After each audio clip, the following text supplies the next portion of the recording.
Buenos días, bienvenidos a este tiempo devocional, tu palabra para encontrar el camino.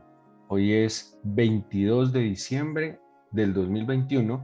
Les invito a continuar con la lectura de la Biblia en un año. Hoy corresponde leer Lucas capítulo 1, versículos 1 al 25 y Ezequiel capítulos 19 al 21. Lucas 1, del 1 al 25 y Ezequiel 19 al 21.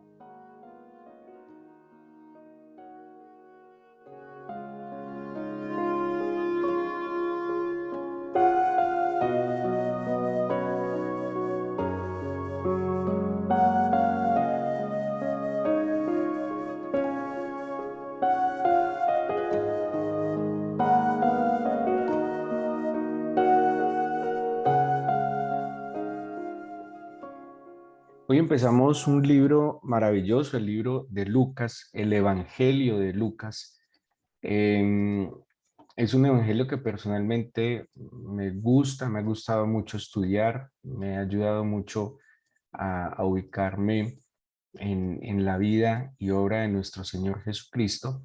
Es un libro que por lo menos en lo que nos deja ver el mismo principio del capítulo 1, es un libro cuyo escritor se tomó el trabajo de recopilar, de organizar y de escribir. Pues Lucas es como un tratado, así es como se le ha visto, un tratado histórico, teológico que hace Lucas, conocido como médico, compañero de Pablo en algunos de sus viajes. Y Lucas le escribe a un hombre llamado Teófilo y él explica en los primeros 4 versículos cuál es el propósito de este libro y qué es lo que nos vamos a encontrar en este libro. Y dice Lucas del 1 al 4, puesto que ya muchos han tratado de poner en orden la historia de las cosas que entre nosotros han sido ciertísimas. Esto nos deja ver también que en la época hubo muchos escritos. Seguramente nosotros tenemos los que pasaron aquel filtro de la canonicidad, que es la aprobación de los libros que se ajustaban a la enseñanza que tiene que ver con el Antiguo Testamento, a la enseñanza del Señor Jesús.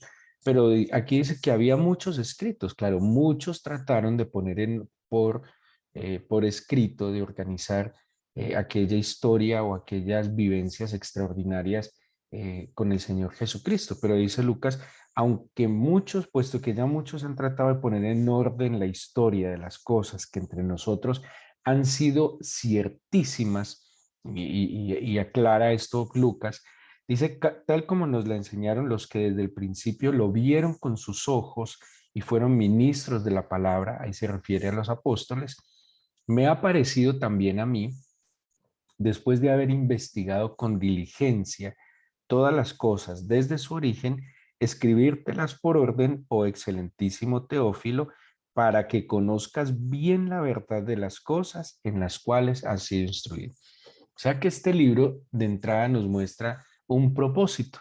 ¿Cuál es ese propósito? Que Teófilo o aquel destinatario de este libro conozca bien la verdad de las cosas en las cuales ha sido instruido. Lucas entonces se toma el trabajo de investigar diligentemente. Lucas no solo cuenta una sola postura, sino que él utiliza seguramente varias fuentes, investiga, organiza, porque estamos hablando de un libro que es escrito años, estamos hablando de casi 3 o 4 décadas después de que sucedieron, y así que él tuvo que investigar y se toma el trabajo de investigar diligentemente, de poner en orden y de exponer las cosas que fueron ciertísimas en medio de ellos. Y así que tenemos un libro que más o menos trata de darnos un orden cronológico, un libro muy juicioso que nos cuenta las cosas que en medio de ellos fueron ciertísimas. ¿A qué hace referencia? Pues a la vida y obra del Señor Jesucristo. Y no podemos hablar simplemente de vida, obra y muerte del Señor Jesucristo, porque sabemos que Él está vivo en medio de nosotros. Entonces se refiere a la obra del Señor organizada. Nos vamos a encontrar entonces en los primeros dos capítulos de Lucas una narración que no está en los otros evangelios y es lo que antecede al ministerio del Señor Jesús. Hay otros evangelios como Juan, que por ejemplo empieza con el bautismo del Señor Jesús. Eh, Mateo nos habla del nacimiento del Señor Jesús, pero aquí Lucas se va tiempo atrás y nos va a hablar incluso de la anunciación del Señor Jesús y de su antecesor o aquel que vino a preparar el camino, que es Juan el Bautista. Así que Lucas nos da una narración mucho más antigua. Por eso algunos dicen que una de las fuentes que utilizó Lucas en el Evangelio es la Virgen María, ¿sí? ¿Quién podría conocer estos acontecimientos de la anunciación de Juan, que es la parienta de María, y de la anunciación y de todo el proceso de concepción del Señor Jesús, sino la misma Virgen María? Entonces, cuando se habla de las fuentes que utilizó Lucas, el escritor, Lucas el evangelista, el médico, como se conoce, pues estamos hablando que entre ellas seguramente estuvo la Virgen María, estuvo Pedro, que es uno de los primeros discípulos del Señor Jesús, y él toma otras fuentes, como seguramente es el Evangelio de Marcos, pues que ya se ha concluido que es uno de los evangelios más antiguos, o más bien el evangelio más antiguo de los cuatro que tenemos en el canon bíblico. Pero entremos en materia. El anuncio del nacimiento de Juan. Mañana que leamos la continuidad del capítulo donde está la anunciación del nacimiento del Señor Jesús, vamos a encontrar algunos puntos comunes muy singulares, extraordinarios a lo que es el plan del Señor. Pero ubiquémonos en el anuncio del nacimiento de Juan. Dice el versículo 5: hubo en los días de Herodes, rey de Judea, un sacerdote llamado Zacarías, de la clase de Abías. Su mujer era de las hijas de Aarón y se llamaba Elizabeth. Aquí tenemos una pareja de esposos que eran de la tribu de Leví, que eran de linaje sacerdotal. Dice el versículo 6 y nos da unas características sobre Zacarías y Elizabeth. Y dice, ambos eran justos delante de Dios, andaban irreprensibles en los mandamientos y ordenanzas del Señor. Póngale cuidado a esto, o sea, está aquí hablando una pareja sacerdotal y su comportamiento era justo delante de Dios y además eran irreprensibles en los mandamientos y ese irreprensibles tiene que ver delante de los hombres, ¿sí? O sea, una pareja ejemplar, de muy buen testimonio. Pero si ustedes miran el versículo 7, aparece esa palabra pero, que de alguna manera tiende a anular lo que se está diciendo porque hasta el versículo 6 todo es una maravilla. Eran justos, irreprensibles, le servían al Señor, era una familia sacerdotal, pero lastimosamente, a pesar de todo eso, no tenían hijo por dos razones. Uno, Elizabeth era estéril, pero ambos además eran ya de edad avanzada. ¿Sí? Entonces, habían unas condiciones que demostraban la relación que tenían delante de Dios y entre ellos. Quiere decir que Zacarías y Elizabeth eran personas con una excelente relación con el Señor y al ser irreprensibles y cumplir los mandamientos, también demostraban su buena relación como esposos. Pero lastimosamente había dos condiciones contrarias a ellos. Uno era la edad avanzada y la esterilidad. No que la edad avanzada sea un problema, sino que pues ya es suficiente con ser estéril, pero además de ser estéril, sería mucho más complicado que además tenían edad avanzada. No sé si se les viene a la cabeza alguna historia del Antiguo Testamento como la de Abraham y Sara, que tenían la misma situación, el anhelo de un hijo, pero tenían edad avanzada y Sara era estéril, ¿sí? O sea que estas condiciones adversas, si retomamos la historia de los padres de la fe, pues es una situación que nos va mostrando cómo esta historia puede tener la influencia sobrenatural del Señor, la influencia de un milagro sobrenatural. Y dice El versículo 7, entonces, 8, aconteció que ejerciendo Zacarías el sacerdocio delante de Dios, según el orden de su clase, conforme a la costumbre del sacerdocio, le tocó en suerte ofrecer el incienso entrando en el santuario del Señor. Bueno, entonces, les decía, hay una relación que lo deja ver claramente el Evangelio entre Dios y Zacarías y Elizabeth, buena. Ellos cumplían, ellos agradaban al Señor, ellos eran irreprensibles delante del Señor y también delante de los hombres, pero lastimosamente había una adversidad en ellos. ¿Cuál? Que para muchos, seguramente para hoy, es difícil ver el no tener hijo como un problema, porque muchas parejas, y cada vez va a ser más común, han decidido no tener hijos por todas las razones que quieran. Pero para aquel entonces, el ser mujer, y entendamos, estamos hablando de 2000 años atrás, en un contexto muy diferente al nuestro, ser mujer sin ser madre, o primero sin ser esposa y luego sin ser madre, de alguna manera no tenía sentido, como que le daba sentido a la existencia de la mujer el poder engendrar y multiplicar la vida. Ahora imagínense una mujer que lastimosamente no pudiera tener hijo. Se me viene a la memoria la mamá de Samuel, la esposa del Cana.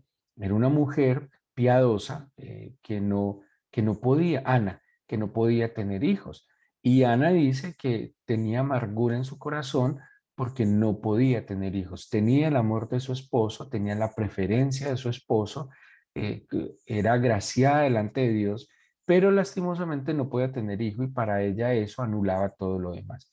Entonces, tener un hijo, no solo para en este caso Elizabeth, sino para Zacarías era fundamental, era parte importante de su vida, era lo que le daba sentido y propósito también a su existencia, y más una familia sacerdotal que entendía que a la luz de la Biblia el Señor había mandado a que el hombre se multiplicara, que el hombre fructificara, que el hombre llenara la tierra, y para ellos era pues un motivo de mucha tristeza y de mucha aflicción. Era un anhelo, pero ya en este contexto más que un anhelo, tener un hijo era una necesidad fundamental de las personas. Dice entonces que llega el momento de que Zacarías debía ofrecer rápidamente.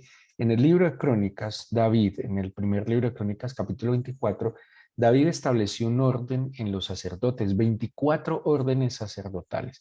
Cuando David determina la construcción del templo, no solo determinó los materiales, los planos, los diseños para la edificación del templo, sino también para la administración del templo. Y la administración del templo, ¿qué es sino el culto al Señor? Por eso David ordena, o más bien establece un orden para el servicio en el templo y establece 24 órdenes en cabeza de 24 sacerdotes descendientes de Leví. Y en estas 24 órdenes establece que cada tiempo, divide el año, los meses, y cada tiempo le corresponde entrar, o más bien servir en el templo a un descendiente de cada una de estas familias sacerdotales. Así lo hizo con los sacerdotes, lo hizo con los levitas, lo hizo con los cantores del templo. David fue el que estableció esta orden.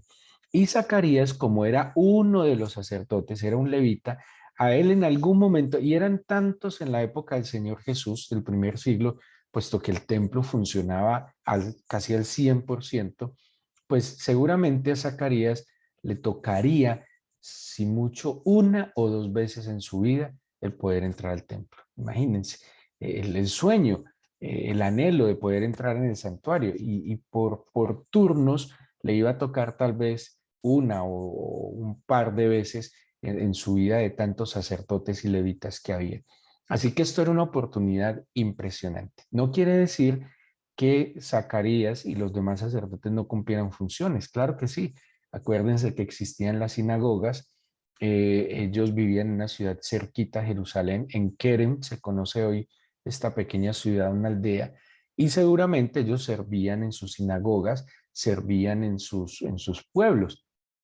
Pero hablando de ir al gran templo de Jerusalén, de entrar al gran santuario donde el Señor dijo que allí sería escuchada toda oración, que el Señor allí atendería toda súplica, que obraría milagrosamente, pues es muy posible que Zacarías solo tuviera una o dos oportunidades en su vida. Y le ocurrió, aconteció entonces que llegó el momento de su turno. La Biblia utiliza palabras como costumbre, la suerte o el turno también. Le correspondía, había sido elegido por una costumbre establecida por David de ir a ministrar al templo. Pero mire qué dice el versículo 9. Le tocó por suerte, en suerte, ofrecer el incienso entrando en el santuario del Señor. Nosotros sabemos, porque eso nos lo deja ver claramente el libro Apocalipsis, que el incienso representa oraciones, ¿sí? Aunque es una ofrenda aromática, son oraciones. El incienso es el aroma que se percibe en medio del templo. Y entre más, y así dice el Apocalipsis cuando habla de una copa de oro con las oraciones de los santos, para el Señor las oraciones que hace su pueblo, sus hijos, es un incienso aromático. ¿Y qué oraciones?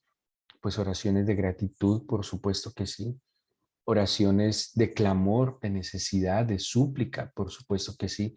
Y en ese clamor y súplica no es solo la oración que yo hago por mí, sino la oración que yo hago por los demás. Y es lo que tanto hemos hablado, que es una tarea que tenemos a diario de la intercesión. En la intercesión, pues en la práctica, yo no solo intercedo por las situaciones y necesidades de los demás, yo también intercedo por las mías y es completamente válido, pues son mis necesidades, son mis dificultades, son mis anhelos y es completamente válido que yo interceda por esas situaciones, pero también estamos llamados a ofrecer por los demás. Eso es lo que nos dice la Biblia en Hebreos capítulo 5, del 1 al 5, que el sacerdote ofrece por sí mismo, pero el sacerdote también ofrece por los demás. Llega entonces Zacarías al santuario. Tiene una oportunidad extraordinaria de estar en el lugar donde la presencia de Dios estaba claramente. Y tenía la oportunidad de orar, de poner delante del Señor la intercesión. Vuelvo y digo, te representaba no solo sus necesidades, sino las del pueblo. Y dice el versículo 10, y toda la multitud del pueblo estaba afuera orando a la hora del incienso. ¿Sí ven? Así que Zacarías estaba dentro representando al pueblo y el pueblo también estaba orando, anhelando el favor del Señor. Y dice el versículo 11, se le apareció un ángel del Señor puesto en pie a la derecha del altar del incienso. Y se turbó Zacarías al verle y le sobrecogió temor.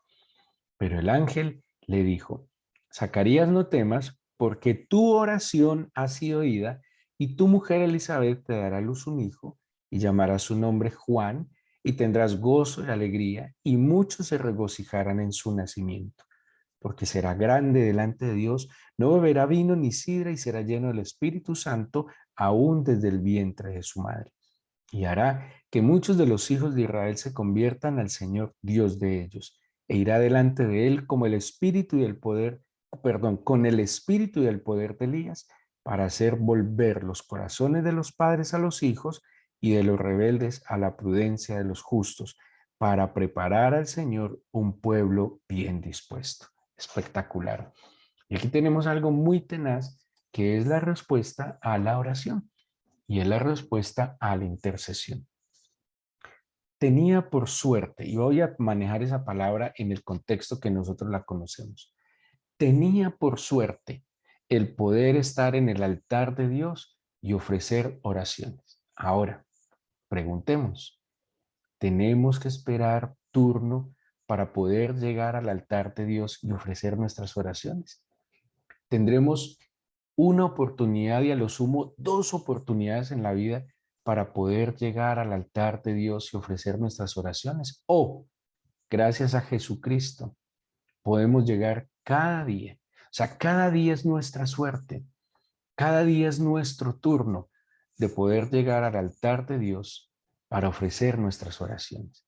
No tenemos que esperar que una costumbre o por un rito o una tradición nos corresponda por suerte el turno de llegar al altar de Dios, porque Jesucristo abrió el camino y gracias a Él que rompió el velo que nos separaba de la presencia del Padre, podemos ir en su nombre cada día delante del altar de Dios a ofrecer nuestras oraciones, ya sea de intercesión, de gratitud, de alabanza, de adoración al Señor, pero también de clamor y súplica por nuestras situaciones y también por las de aquellos que amamos y nos rodean, porque cuando oramos, no oramos solo por aquellas personas que amamos. Y dice entonces que él tuvo este privilegio. Y dice el versículo 13, cuando aparece el ángel, estando él en esta acción de orar e interceder, le dice, tu oración ha sido oída. Ahora, ¿cómo sabemos qué oración estaba haciendo Zacarías por él mismo? Pues sencillo, porque de aquí en adelante nos va a dar la respuesta a la oración. Tu oración ha sido oída y tu mujer Elizabeth te dará a luz un hijo. Entonces, aquí empieza una respuesta detallada del Señor. Primero, tendrás un hijo. Tu mujer, la que es avanzada de edad, la que es estéril, te dará un hijo. Segundo, este hijo, ¿sí?, te dará gozo y alegría, ¿sí? O sea, este hijo será un motivo de gozo y alegría. Qué alivio, qué chévere, qué bendición, pues que yo tenga esa certeza que mi hijo será un motivo de gozo y alegría. Pero además de que sería un motivo de gozo y alegría para Zacarías y Elizabeth, sería además un motivo de regocijo para muchos, que es lo que dice el mismo versículo cuando habla que muchos de los hijos de Israel se regocijarían en él. Pero también nos habla el versículo 15 que será grande delante de Dios. Nosotros como padres a veces pensamos y anhelamos que nuestros hijos sean grandes delante de los hombres, que sean famosos, que tengan reconocimiento, que tengan dinero, pero nosotros, ¿qué tanto pensamos en que nuestros hijos sean grandes delante de Dios?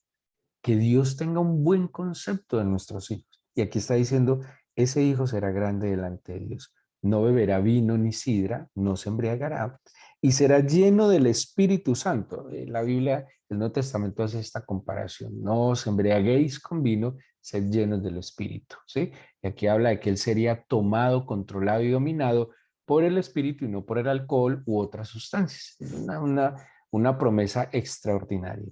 Y dice, aún desde el vientre de su madre será lleno el Espíritu Santo. Versículo 16, y hará que muchos de los hijos de Israel se conviertan al Señor. Y viene luego el cumplimiento de una profecía que está en Malaquías 4 de el espíritu de Elías que vendría a reconciliar los corazones. Una promesa impresionante de que le da Zacarías o que le da el Señor a través de este ángel mensajero a Zacarías acerca de su hijo. Bueno, ¿qué pasa luego? Zacarías, asustado, duda, de hecho le dicen, ¿qué conoceré esto? Soy viejo y mi mujer es de edad avanzada. El ángel le dijo, yo soy Gabriel, estoy delante de Dios y he sido enviado a hablarte y darte estas buenas nuevas. Ahora quedarás mudo, no podrás hablar hasta el día en que esto se haga, por cuanto no creíste mis palabras, las cuales se cumplirán en su tiempo. Bueno, lo que le pasa a Zacarías nos pasa a veces a nosotros, que aún viendo la respuesta de Dios, como que dudamos, ¿sí? A veces nos sentimos indignos de la respuesta del Señor, pero pensemos algo. Si nos hemos arrepentido, si hemos confesado nuestros pecados, si estamos seguros del perdón del Señor, si estamos tratando de obedecer su palabra, si estamos tratando de andar correctamente. Y en nuestras oraciones le ponemos al Señor nuestras necesidades, dificultades, anhelos. ¿Por qué dudar que el Señor pueda responder? ¿Por qué dudamos que el Señor nos pueda dar la respuesta a nuestras necesidades o a nuestros anhelos o a nuestras dificultades? Y eso le pasó a Zacarías. Lo dudó. Dudó del poder de Dios, no dudó de su oración. Entonces, no podemos confiar más en nuestra oración que en el poder del Señor. Vuelvo y digo, ¿qué antecedió a esta respuesta? Que eran una pareja piadosa, una pareja temerosa, andaban en justicia, andaban irreprensibles delante del Señor y pues tenían porque no iban a ver la respuesta del Señor. Sí, él dudó, pero esto es muy bello porque a pesar de la duda de Zacarías, el Señor no dejó de responder. Su propósito es su propósito, su plan es su plan. Le dio una lección a Zacarías no permitiéndole hablar durante el embarazo de Elizabeth, pero no quiere decir de que no le dio respuesta. Nosotros tal vez hoy tenemos necesidades, dificultades, anhelos y, y pues aquí tenemos un ejemplo extraordinario. La respuesta de Dios siempre va más allá de lo que nosotros pensamos. Ellos querían un hijo, pero el Señor no les dio cualquier hijo. Les dio un hijo que tendría, o en él se cumplirían muchas profecías, como aquel Elías que tendría que volver.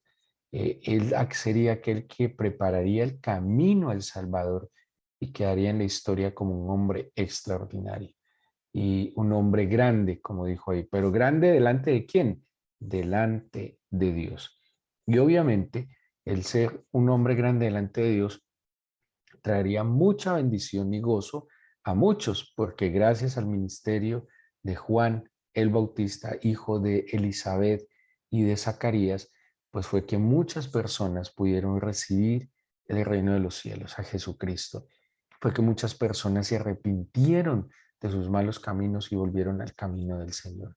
Tenemos aquí entonces un testimonio extraordinario del privilegio que nos dio Jesucristo de poder orar e interceder. Nunca la oración es la obligación del cristiano. Por el contrario, la oración es el privilegio del cristiano. Oremos más, démosle más gracias a Dios, intercedamos más y pues, ¿por qué no poner delante del Señor como lo hizo Zacarías? Vuelvo y les digo, cualquiera diría que falta de integridad este sacerdote, que aprovecha el turno para orar por su necesidad. ¿Por qué no? Pues si es que tenemos la oportunidad de estar hoy delante de Dios y claro, oremos por los demás, pero ¿por qué no oramos por nosotros mismos? Es completamente lícito, válido delante del Señor. Así que oremos y démosle gracias a Dios y entreguémosle este día en oración.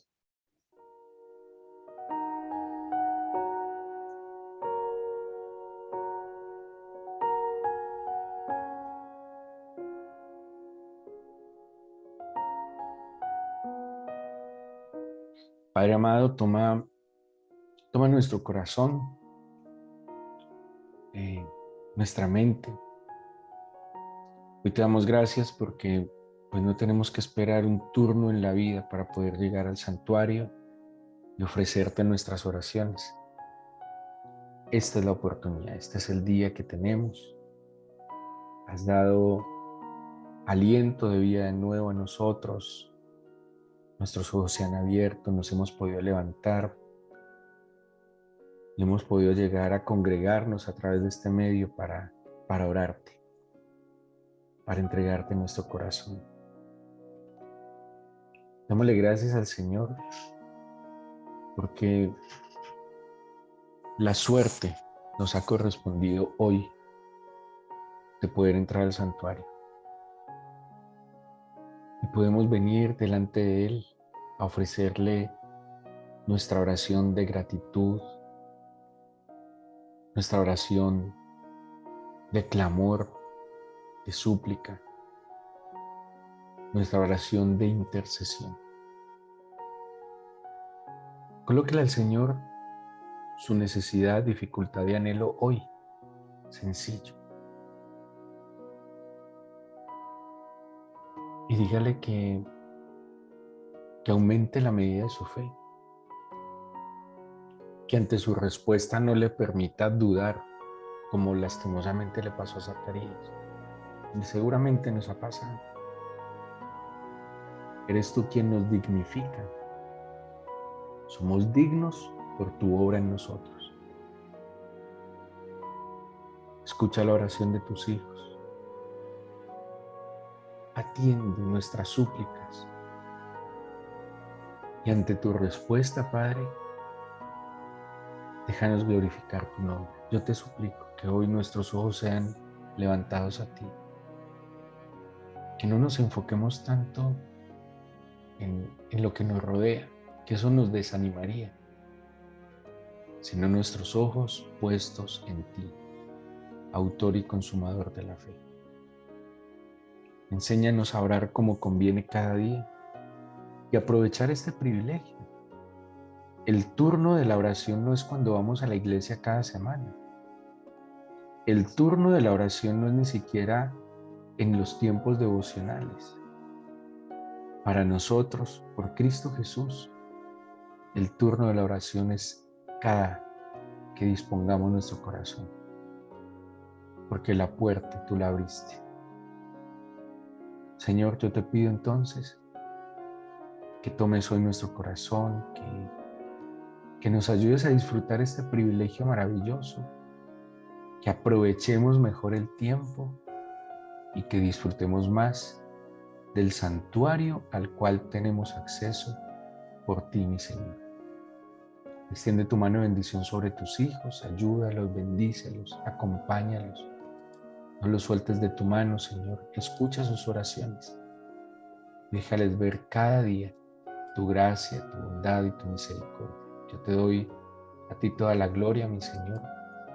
Te agradezco el que nos escuches y nos sigas bendiciendo a través de tu palabra. En el nombre de Jesús. Amén.